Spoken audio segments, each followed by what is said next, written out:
Salut. Je suis dégoûté. Comme tu as pu voir dans le titre de la vidéo, l'hybride est encore et toujours en PLS. Je t'explique le pourquoi du comment. En fait, si tu veux, c'est le nouveau cylindre que Taz m'avait fait la prépa dessus. J'ai fait un rodage dessus, forcément, ce qui est plutôt logique. Et déjà, pendant le rodage, j'ai le moteur qui a bloqué une première fois. Bon, j'ai de la chance, cylindre fonte. Donc, ça s'est débloqué, ça a redémarré. Alors, sur le coup, en plus, ça a bloqué et je n'étais même pas en train de taper une pointe ni rien. Je roulais à 60, 70 peut-être. Et j'ai en coupant les gaz, parce que après ça tournait, et quand j'ai pris mon virage, et sploc, ça a serré à ce moment-là. Donc, chose qui est plutôt bizarre, tu vois. Alors, j'en ai parlé avec Taz, il me dit, tous les coups, tu dois être un petit peu pauvre sur le circuit de ralenti, ou alors au niveau de l'aiguille, ou un truc comme ça. Donc, j'ai mis une aiguille plus courte et plus fine. J'ai mis un gicleur de ralenti plus gros. J'ai mis un gicleur aussi principal plus gros, manière d'essayer d'assurer le coup. J'ai roulé un petit peu comme ça, et là, c'était vraiment riche, mais à outrance de chez à outrance. Ah, téléphone. Donc, on reprend. Comme je le disais, j'avais vachement enrichi la carburation. Mon allumage, lui, il était toujours calé à 1,1. Donc, c'est pas une valeur comme ça qui peut faire des problèmes. Ma température moteur ne dépasse pas les 70 degrés. Donc, même avec les grosses chaleurs, j'ai roulé quand il y a eu les grosses chaleurs et tout ça, je suis monté, je crois, 71 ou 72. Mais vraiment, température moteur vraiment très correcte, surtout pour un cylindre fonte. Donc, à ce niveau-là, nickel. Donc, après avoir enrichi, je me suis retrouvé là, par contre, vraiment beaucoup trop riche. Il fallait que je visse le ralenti à fond de chez à fond pour arriver à tenir le ralenti. Et encore, je le tenais à 1200, 1300 tours minute. C'était vraiment limite. Et après, quand elle était bien chaude, le ralenti, il tenait quasiment plus. Donc là, j'étais vraiment beaucoup trop riche. Ça grattait énormément sur l'aiguille. Ça grattait... le seul moment où ça roulait à peu près bien, c'était plein gaz.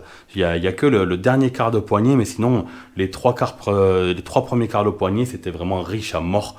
Donc là, j'ai redescendu en gicleur principal. J'avais redescendu un petit peu. J'ai la bougie qui est bien colorée, qui est bien marron foncé, limite noire à des moments, donc c'est même encore riche, tu vois. Gicleur de ralenti... c'est beaucoup mieux, mais c'est pareil, c'est encore riche. Et sur l'aiguille, c'est bien, mais c'est pareil, ça gratte quand même pas mal. Donc je dis, on va laisser comme ça, manière de finir le rodage comme il faut, et on va peaufiner après par la suite la carbe. Manière d'essayer de la jouer safe, tu vois. Et là, pareil, hier, je suis allé rouler avec un pote, et pareil, à la décélération, j'ai tapé une pointe, et là, sur la décélération, parce qu'il y a le rond-point qui est arrivé, et ce bloc, ça a coupé au moment de la décélération. Alors... je crois savoir pourquoi. Je te prends la caméra à main et je te montre. Alors, je sais pas si ça va arriver à se voir à la caméra, peut-être un peu plus à la lumière. Mais la bougie est quand même bien foncée. Donc, j'ai pas du tout de clair ni rien. Donc, je suis encore riche. Et si tu regardes bien, là, j'ai un sointement. Et j'ai le joint à l'embase qui est vraiment beaucoup huileux. Les carters qui sont bien huileux.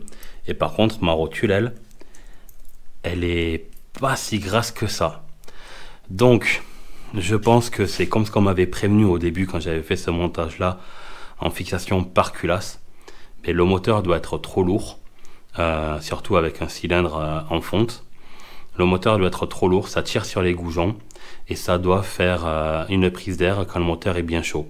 J'ai fait une test d'étanchéité et tout ça. À froid, le moteur est étanche. Mais après, quand le moteur monte en température, à tous les coups, ça doit tirer un petit peu. Et les deux goujons de devant, là-bas, ça doit me faire une légère prise d'air.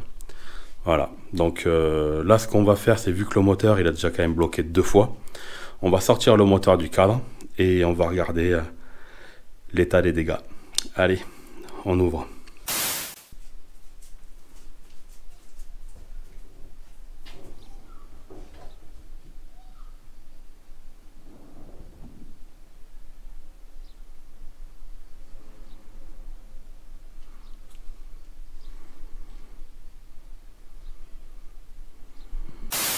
Bon, comme tu as pu voir, la culasse a les traces de détaux.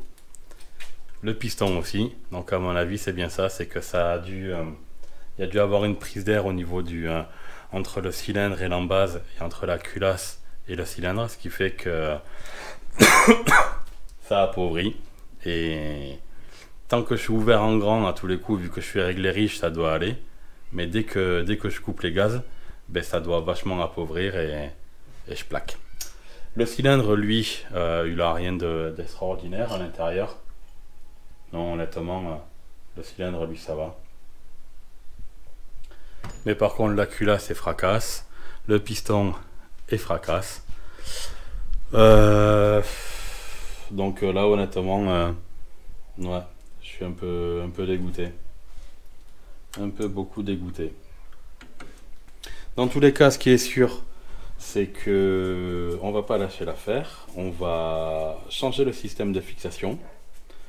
On va passer avec une fixation par carter de chaque côté de la pipe, en reprenant cette vis là et celle-là. Il faut le faire en débouchant, et dans tous les cas on va faire ça c'est sûr.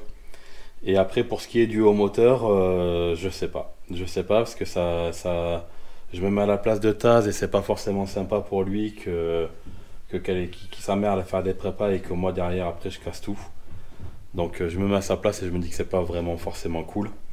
Donc dans tous les cas, j'aimerais bien rester sur du fond en 70 parce que c'est quand même costaud, parce que tu vois, malgré ça le moteur il prenait quand même un bon 100 GPS, donc c'était déjà pas trop mal alors qu'il était en PLS.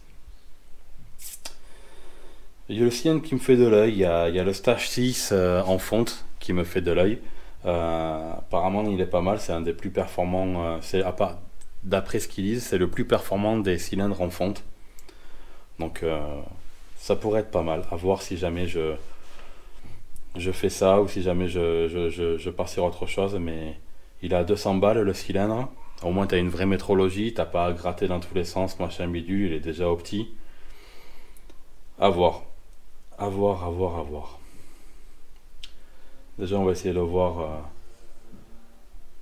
on va essayer de... déjà le bas moteur, moi il est bon, il faut juste que je modifie comme je te disais là pour passer en fixation par carter pour arriver à ne plus tirer sur les goujons du cylindre. C'est vrai que les goujons sont relativement fins quand même et le moteur est vachement lourd par rapport à un moteur d'un BK.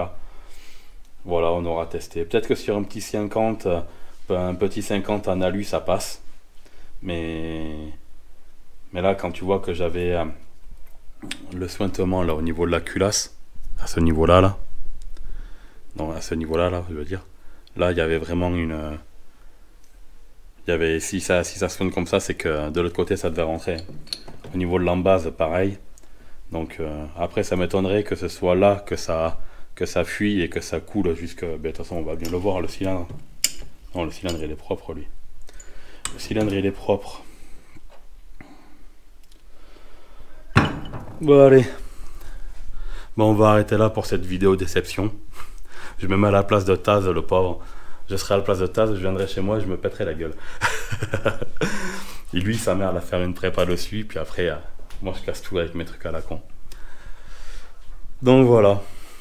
Bon allez, si cette petite vidéo désespoir t'aura plu, n'hésite pas à laisser un petit commentaire, un petit like. N'hésite pas à partager, t'abonner si ce n'est pas déjà fait. Et puis dans tous les cas, on lâche rien. Il y a une partie cycle qui est quand même bien fun. Donc on va arriver à faire quelque chose de sympa et à trouver un moteur sympa. Voilà. Allez, ciao.